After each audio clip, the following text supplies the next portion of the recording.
Mr. Anthony Moses, I'm so glad to have you on the show. Thank you. Thank you for having me. It's a pleasure to be here. Yeah, so I listened to your podcast. That's how we met. And as I was listening to it one day, I thought, this guy has got a good voice. I'm going to ask him to be on my show one day. And here we are. Here we are. Let me see if I can fix my voice. Yes, here we are. I love it. Hey, before we get into it, today we're going to be talking about communication, which is something you're passionate about in business. But before we do that, Anthony, many people out there may not have heard you before or heard your podcast. Can you tell us who you are, what your background is, and also tell us what your podcast is called? Well, I'm Anthony Moses. I am the owner of Simply Intricate Designs, the #1 flooring contractor in Baton Rouge, Louisiana. I always say that.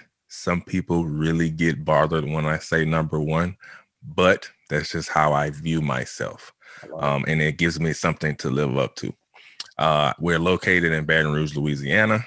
I've been in business for 4 years, and I've been in the industry for going on like 9 or 10 years. I'm also a career firefighter, a husband, a father of 2 girls, and a host of the Floor Masters podcast. I love it. I love it.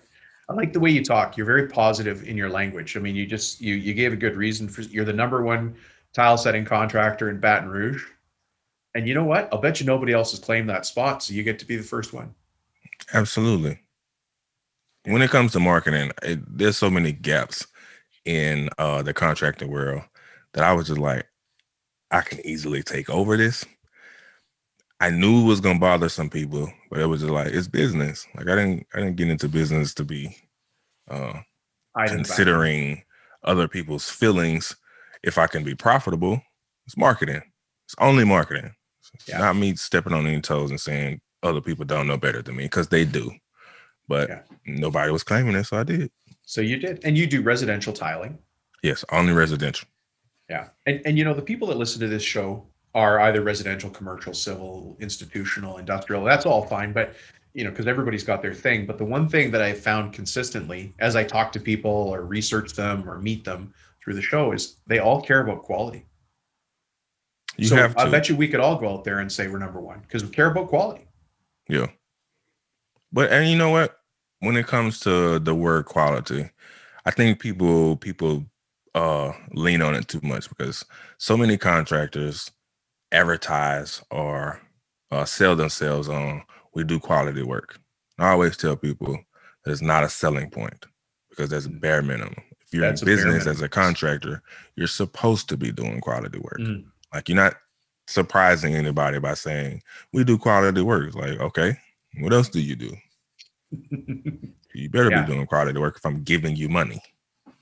I remind people that the people, I remind listeners that the people listening to the show, I expect them to be doing the kind of work where they're getting referrals because they've done such a great job, and that they care about the work that they do.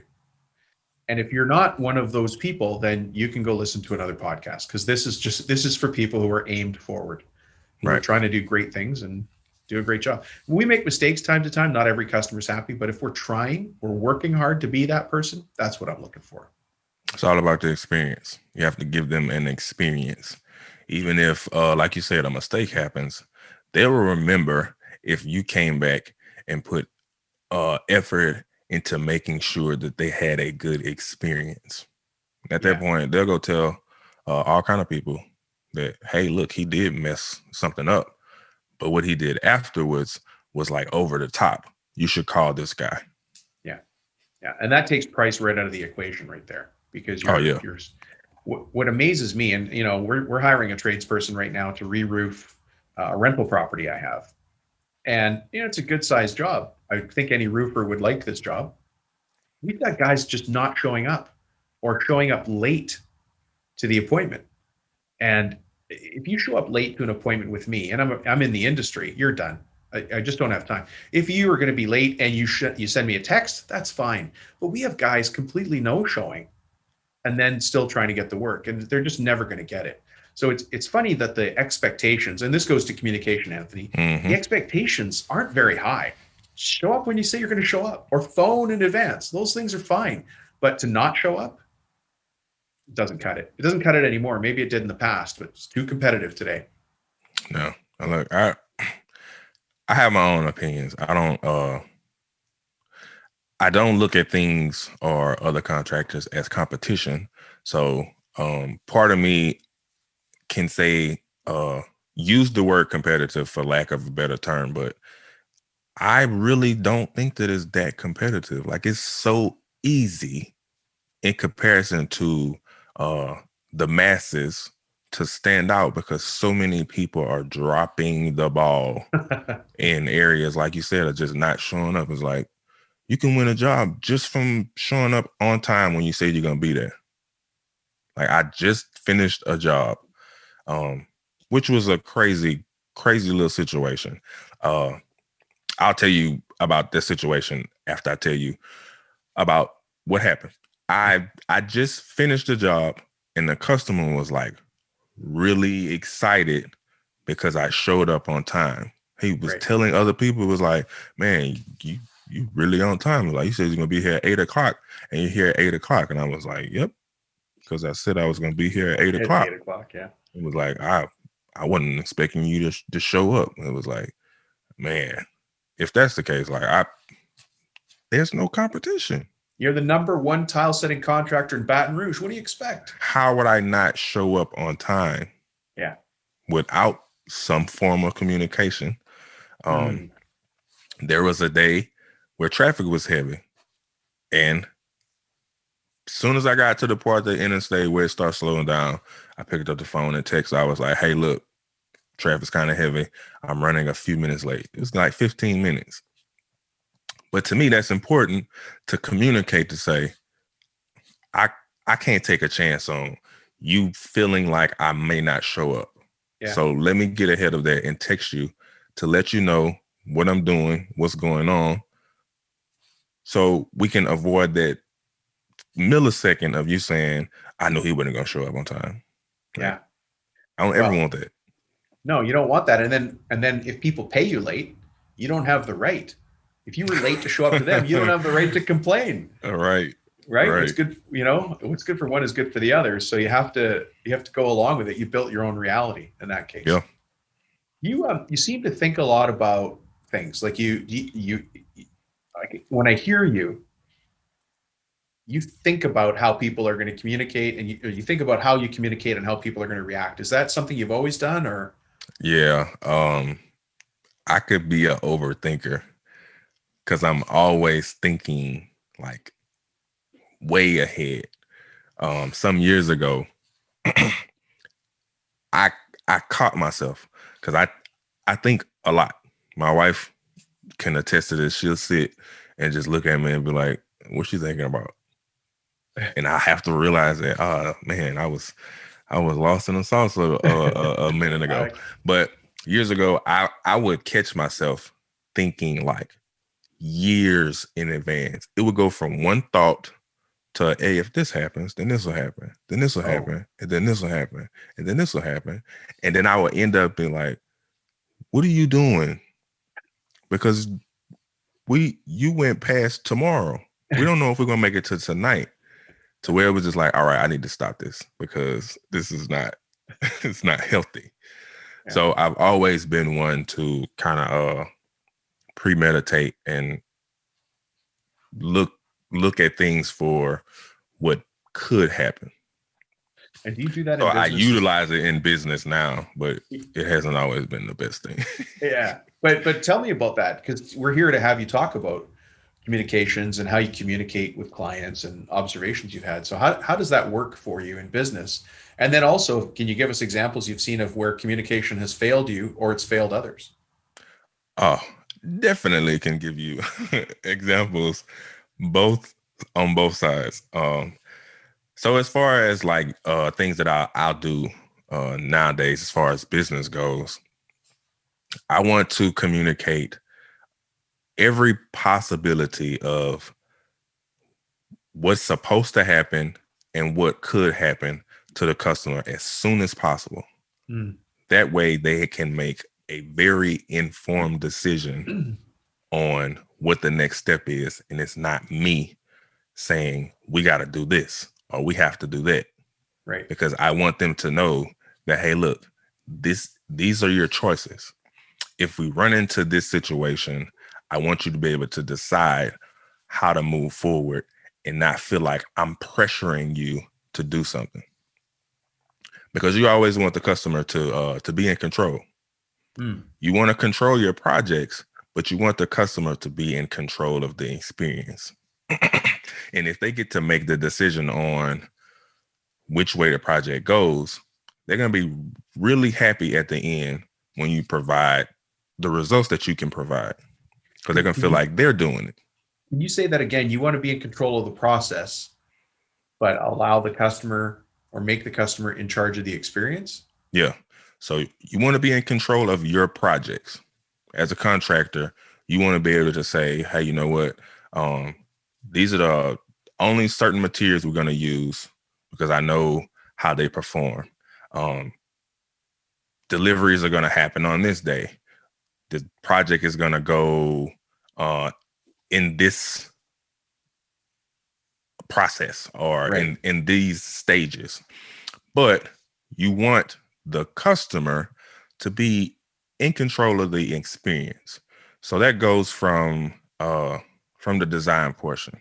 Bring them to the showroom to say, hey, look, you get to make choices on which tile we pick out.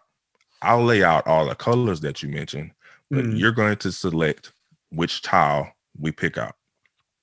Right. That way they can say, hey, you know what? This is my design. I was coached through it, but this is my design. But I made this. Yeah, they owned it. But it kind of covers you because now, once the design goes up on the wall, there is no room for them to say, that's not what I thought it was going to look like. Right. Yeah, that would be the worst, especially after the grout is set and all of it's in there. Yes, which has happened before. I'll tell you that story. You learned this through painful experience, have you? I'll tell you that story too.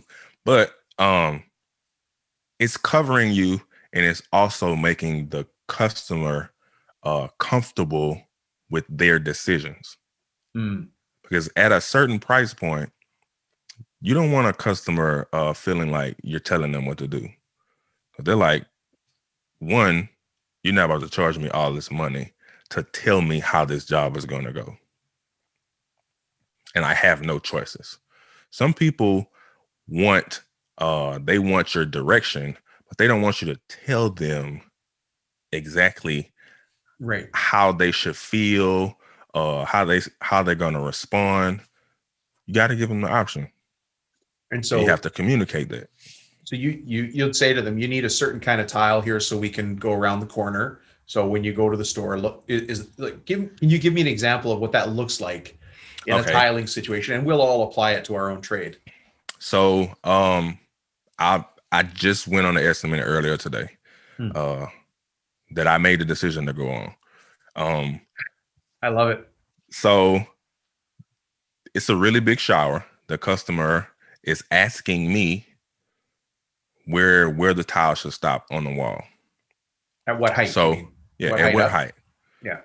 A lot of people, to save money, will say, we'll stop it at this certain point because we don't need to tile all that space. So in those situations, I would say, well, you know what? I recommend, or I suggest customers go all the way to the ceiling because it makes your shower look and feel bigger. Once you give them that option, everybody's going to be like, of course I want a bigger shower. They're not thinking about that price difference anymore. Because in this situation, it was a really long shower, like a 7-foot long shower. Oh, wow. That sounds awesome. Had we stopped it at a certain point on the wall, it would have defeated the entire feel of the shower. It would look like another room. Yeah. Without that information, they would have chose a certain height. But I gave them, I empowered them to make the decision for that experience to be A1. At the end of the job, they'll look back and be like, I'm glad I chose to go to the ceiling. Right. Because it made my shower look and feel bigger. Yeah. And it won't be, I'm glad Simply Intricate Designs tiled my floor to the ceiling. It'll go back to them. They'll say, I'm glad I chose to Oh go yeah, to they'll the take all the ceiling. credit. Absolutely. Right. Which is what you want them to do. You're just Yeah. coaching them through it. Yeah. But So who did your tiles situations comes like that. next. Yeah, Yeah. situations like that is how you can kind of avoid the situations that I'm about to tell you about. So Yeah, let's hear it. there This is the was where communication didn't work, right? Is that what we're gonna yeah, hear? Yeah, yeah. yeah. It was a small gap that was definitely on me. It was a situation where it's one of the highest priced showers projects I had done Uh-huh. in the entire life of the business. So it was a husband and wife. There was 3 bathrooms that we were to be working on.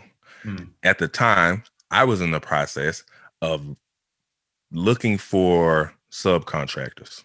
So I took a gamble Mm. on who I was going to hire. I had 2 different subs. Mm. One of the bathrooms, one of the subs worked on. The wife green lighted it, like stood inside of the shower, Mm-hmm. touched all walls, and said, "I like it." Okay. During the entire project, the husband was out of town on work. Mm. So the husband comes home at the end of the project and said, "I don't like it. We want to tear it out." So they pretty much, this was like during a Christmas break. We came back from Christmas. And Oh. when we came back, they had already reached out to a contractor that had did some previous work for them. Mm-hmm. So they were at the point that was like, yep, you can stop here. We'll have them finish. This is not what we discussed. Oh no. So I was at the decision. I was really in the position to where I could have said, well, you know what? Uh, we can go to court Yeah. because Yeah. this is definitely what we agreed on. But keeping in mind that number one contractor is more important than the money. So I would rather them walk away from the experience and be happy Yeah.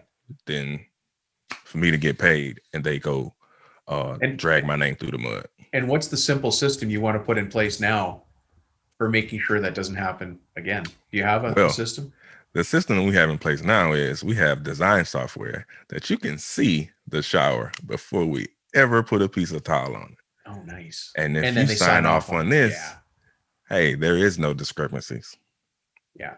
That sign off is so important, isn't it? When it Oh comes yeah. to change orders, when it comes to, and you've got husband versus wife, and it sounds like the husband's opinion weighed more than the wife's opinion. You know what I mean? Like Yep. everybody has a vote, but some votes weigh more. And he just barreled over hers. I mean, even in that situation, I was comfortable enough to part ways, but I did make them sign a piece of paper saying this is where we stop. You agreed that this is where we stop, and we are no longer liable for any of this work. These 3 showers, we are not liable for this because you decided that we were not going to finish. Wow. And they were actually cool enough to sign it. I thought it was going to be like this big fiasco, but they was like, okay. And then they hired me to do some other work, which was just so the trust was still there because the you trust was you still carried there. yourself proudly. You stood your ground respectfully.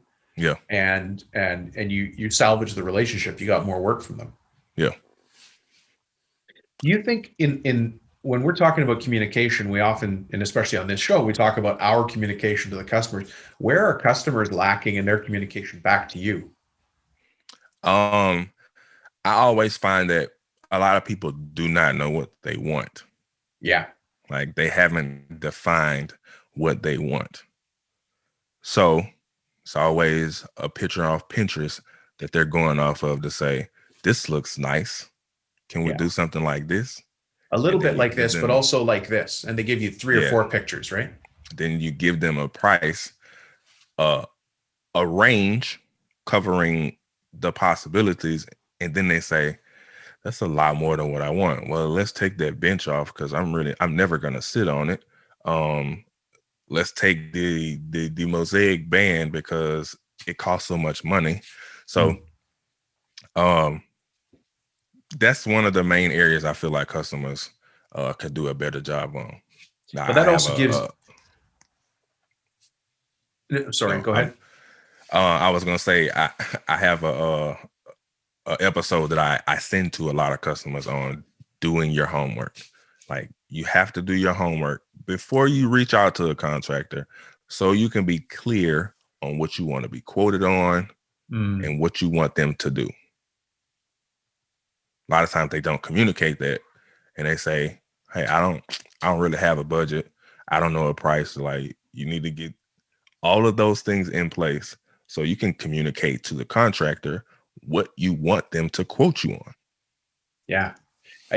And when I look at it from the customer's viewpoint, and for instance, my viewpoint, I know how much it can cost, for instance, to roof a building, but I don't know how much it's going to cost to roof that building. And so if they say to me, Dom, what's your budget? I'm like, I actually don't know.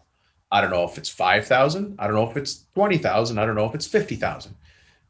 And so I often think that not I often think, this is what I train on. We have to educate the customer on how to make the decisions. I want to show you how custom showers are tiled in Baton Rouge, as an example. And then I'll have a system laid out. We do this, we do this, we do this, we do that. You establish, you want a $5,000 job? Do you want a $15,000 job? Do you want your friends to be proud of it? Is nobody ever going to see this? Those kinds of questions answered. And then I can give them a range.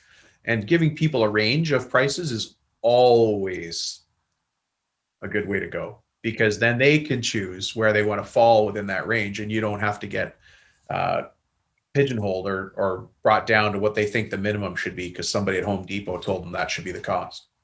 Oh yeah, that's what one of the on the contractors side, that's one of the most important parts of the initial meeting, the initial conversation. You need to gather as much information as you can. And that comes from asking specific questions on, is this a forever home? Because if they say yes, they invest more money into it. Yeah. They want it to look a certain way if it's a forever home. Asking them what the pain points are. Like, yeah. is this a paying job or is this a pleasure job? If there's a problem, they need it fixed. If it's just something they want to do as a project, just an upgrade, it might not be that important. So I like that question. The price might take them away from the need to get it done, because it's like, well, it's not really that serious, because I just wanted a different shower. Yeah. Getting all that information up front is key to you giving them their range.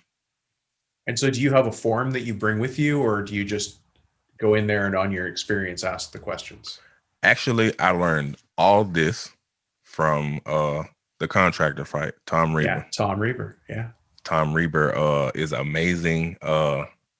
The bridge is all about qualifying customers, asking the right questions, and getting paid before the job starts. So it's not my system. It's Tom and his crew's system. Yeah. You have to ask those questions before you go, or when you're there. And so I'm a big fan on the communication side of forms, of using forms or systems, because I'll forget some questions, especially if I really get into a good conversation with people and we're getting along really well and we start laughing and joking, or if it's a serious conversation, we go down a different path. But I need to come back to my system. We got to fill in these boxes. I have to ask you this question. I don't know your trade, so I'll use one of my trades. Where does the painting end? Where's the painting end? Because they might think I'm painting the whole kitchen and the living room. And I thought we were just quoting the kitchen and around the corner. But they said, no, you're going to do it all. And if it's an exterior job, am I doing the shed as well? We have to make sure all those things are really well defined. And I like to do that on paper or with Jobber or some sort of software system where I can track it. I mean, even before getting to the point of typing things up, because I'm big on saving time. Some leads, some situations don't require me driving for one, and then two, writing up a formal estimate. The way Tom and his crew asked the question is, what does this job look like when we're finished? So they can tell you exactly what you'll be doing. Right. So you ask them that, they'll say, well, when it's done, the tile is going to be finished. It's going to be grouted. Everything's going to be clean. My tub will be installed. My shower heads will be installed. And then you can say, okay, I have an idea of what you expect from me. And I can quote you on that expectation. Yeah. Versus just going in and saying, I'll quote you on the shower. But they were thinking that you were going to quote them on the shower, countertops, the fixtures, the floor, and the trim work. So that one always helps. Another look, I know we highlighting our shows, but they got some nuggets over there with Tom. So oh yeah. I mean, we should be gathering information everywhere we can. Oh because being a student of success is really how you become successful. It's not magic. It's predictable. People do the right things, they get the right results, right? People that practice, that go running every night after dinner, end up running marathons. Go figure. How does that make sense? Right? I don't run marathons because I never go running. So I could never measure my success against being a runner. But if I want to be great at my trade, then I have to go study my trade. And if I want to be a great business person, then I have to go study the business of being running that trade. I always say here, I'm not in the, let's use tiling. I'm not in the tiling business. I'm a businessman who happens to own a tiling company. That's a very important distinction I think we all need to make in our minds to make sure we're running this the right way.